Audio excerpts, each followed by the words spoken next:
Welcome back to Awesome True React, and we about to recap Raw. Yes, and it started with Jay Uso doing the G for 5 minutes, like always. So I don't know why. What do you think about that?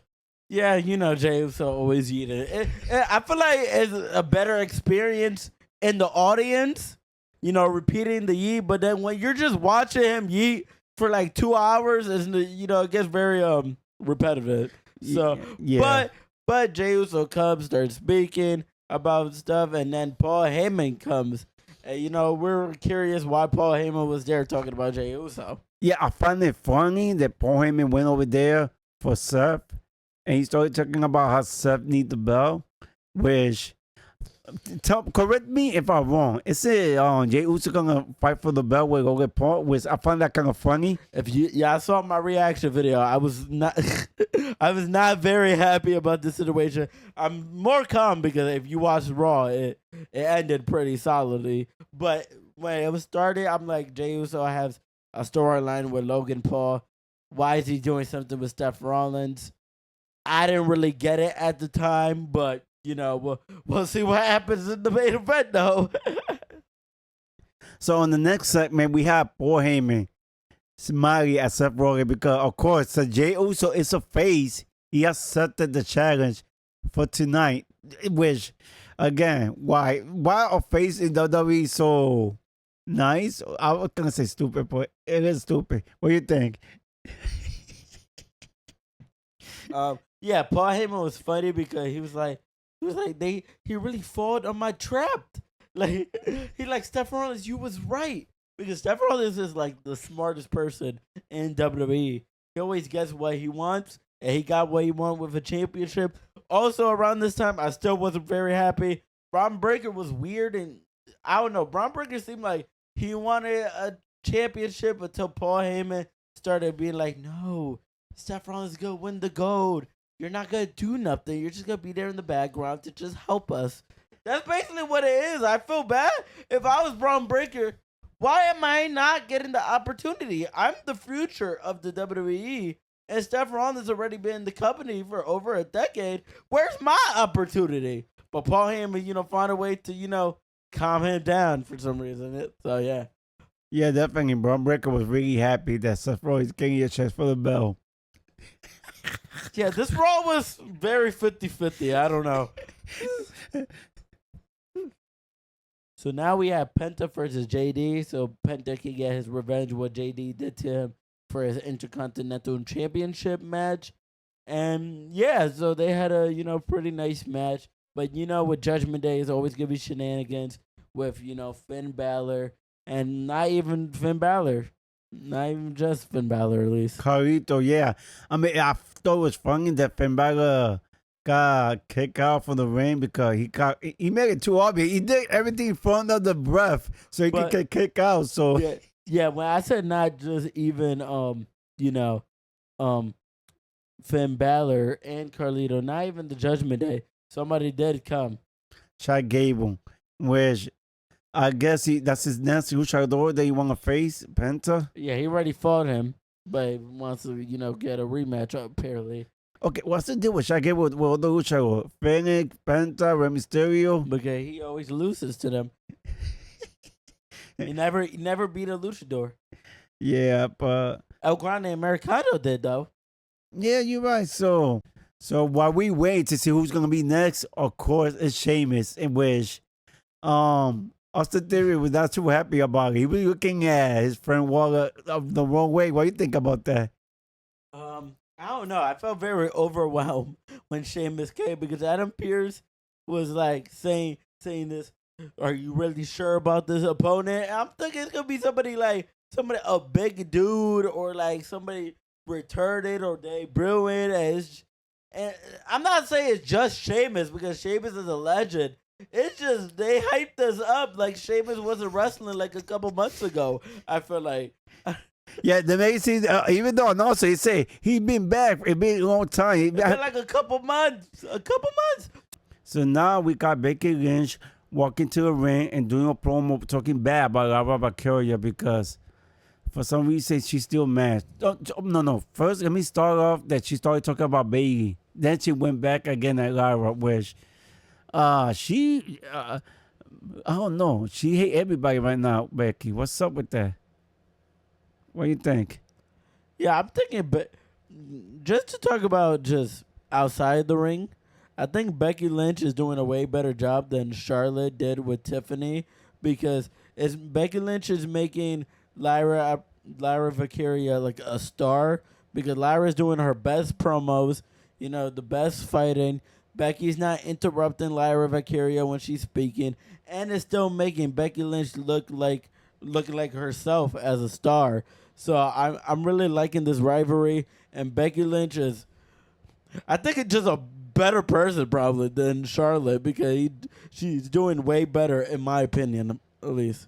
And that fucking like that's the biggest story that Lara had gotten in WWE. Not even because of the belt. It's the biggest story in the WWE. So I'm glad for Lara and Becky. They're both killing it right now with the storyline.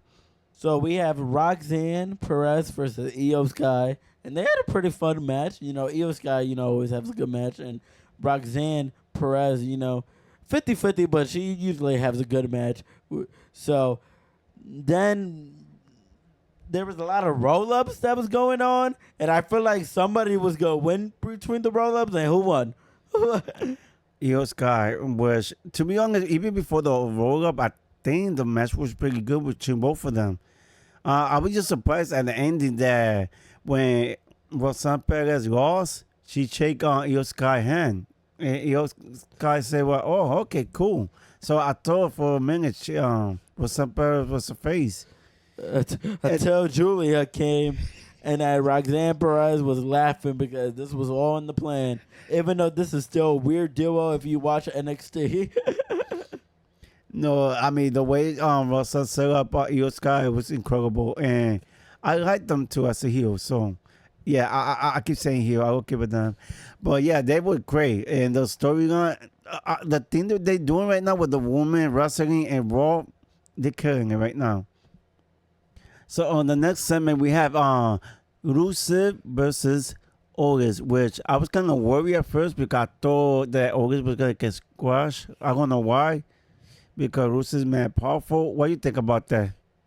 Yeah, I agree with you, but usually when Otis have matches like this, he usually survives. When he have matches with Gunter, with big stars, I don't know. He never gets swatched. So I agree with you, but past experience, he never really got swatched. So I'm not surprised personally that he didn't because of past experience.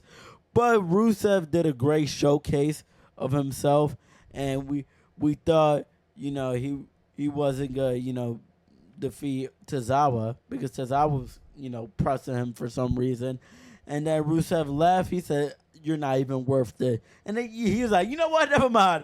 And I started kicking it, and I started beating up Otis again. Natalia was there for some reason with Maxine Dupree. I don't know what's going on with those two. I think it's a future story, but I don't know. But, yeah, and I really like this match with Rusev, and if they continue doing this, I think Rusev have a good future. If they don't continue it, I don't know if it's going to be good with Rusev, but if they continue with this Redeemer character, I really like this for Rusev. So now we have Pat McAfee and Gunther, talking. Pat McAfee was rambling about stuff, I guess, about, the football team and how he needs to win this for his people. And I don't know. Gunther does not appreciate what he has. I love how Gunther promo. He's like, your daughter, I heard she was turning 2. How was that? I like how he's so evil. He's like, I know it was an exciting day. Saturday is gonna be an exciting day because I'm gonna kill you. Basically, Gunther just has such an evil way. Even though I really don't care about this match, but Gunther makes me care this much. I think everybody knows it's gonna be a squash match. I hope. I know everybody thinks, but every time WWE said, "Oh, you think that? Let's do something different." So you never really know with WWE. So in the next segment, we're gonna talk about the main event. with the main event, Jey Uso, which of course that's why it's the main event versus Seth Rollins. And I consider one thing about this match, like I know Jey Uso is not like the best wrestler, but he's a good wrestler. But as he became champion, I feel like he's becoming even a better wrestler. But other than that, I think this was an incredible match. There was so many things happen. I know you might disagree. Tell me. I don't know if Jey Uso improved as a wrestler. I feel like, but the wrestlers make him, approve. I mean, I don't disagree, but I notice he's coming up with new moves and he's trying. So I appreciate that as a champion. But now, talk about this picture right now. Seth Rollins, this was the most stressful main event ever because I was stressed that Seth Rollins was going to win and then he curve stopped him like this. And I thought it was over. And this is not the only time I thought it was over. Yeah, there was a couple of finisher that Jey Uso kicked out. And yeah, it surprised me. It was good. This main event was actually really, really good. And then you were talking about close finishes. I thought Jey Uso was going to win right here. We had Sami Zayn come because Braun Breaker was keep doing the shenanigans. I was getting excited. I never been so excited for Jey Uso to win in my life. Jey Uso splashed him. I said, oh, it's over. It's done. 1, 2, 3. Another kick out. Another kick out. Even Sami Zayn was surprised because, to be honest, me and also was expecting Sami Zayn to come out. And then I know you could see Sami Zayn in the background. And this guy was there because, it could be, Jey Uso could have lost if it wasn't for Sami Zayn in the back. But I'm right there on the spot, which he was so happy inside. It was fun to see that. I feel like it's funny because Sami Zayn came a little late because he could have lost the title right there before. Sami Zayn, like you said in the reaction video, he came a little late. He could have lost that title, and we thought Jey Uso was going to win the championship keep the championship, and it didn't happen. Seth Rollins still kicked out. It was getting crazy, and crazy is going to get even crazier. So after, the pinfall, and we thought Jey Uso was going to win, Braun Breakers goes around, spears Sami Zayn. Then Jey Uso somehow, checking on Sami Zayn for some reason, gets speared again.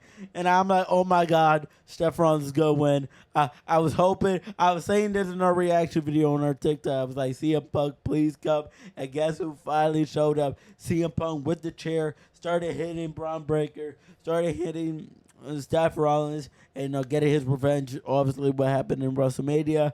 And then CM Punk actually stand tall, Sami Zayn stand tall, and Jey Uso still down, after a long, hard match, and, him also getting speared. And so it was a very crazy main event. The ending was very crazy because in the beginning of the show it lost me, but it got me back up.